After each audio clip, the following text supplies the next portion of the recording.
Balatsyong YouTube TV channel 2025. Let's go! Balatsyong TV sa YouTube inyong ilike. Balatsyong TV kahit saan nakasurvive. May prinsipyo, matalino, mabait, simpleng tao, marunong makisama, marunong rumispeto. Balatsyong TV sa YouTube inyong ilike. Balatsyong TV kahit saan nakasurvive. May prinsipyo, matalino, mabait, simpleng tao, marunong makisama, marunong rumispeto. Makinig, heto na Balatsyong YouTube TV. Sikat na sikat sa lahat ng mga Pinay sumikap pumarap sa mga balakid.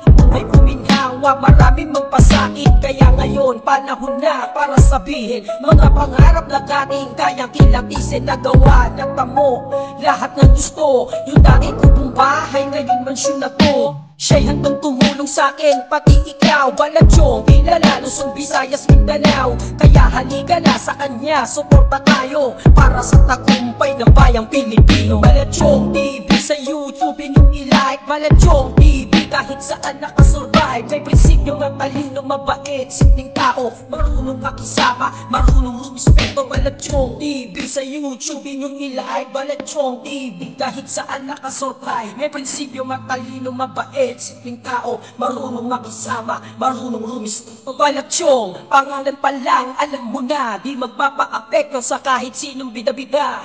Di man siya perfecto, pero may prinsipyo. Ngayon alam mo na kung ba't ginugusto ng tao. May pangarap, may panatag, di lang tulad ng iba. Ang ulong sa mga kabataan at sa mga bata, bagong henerasyon, ito na ang pagkakataon para ipahayag bunga ng limot na panahon. Kaya sa Balatsyong TV, tayo'y may pag-asa, mabigyan ng bagong buhay. Tayo'y puminhawa, kaya suporta sa kanya ay sigurado. Sa Balatsyong TV, sure sisikat tayo. Balatsyong TV sa YouTube inyong ilike. Balatsyong TV kahit saan nakasurvive. May prinsipyo, matalino, mabait, simpleng tao, marunong makisama, marunong rumispeto. Balatsyong TV sa YouTube inyong ilike. Balatsyong TV kahit saan nakasurvive. May prinsipyo, matalino, mabait, simpleng tao, marunong makisama, marunong rumispeto.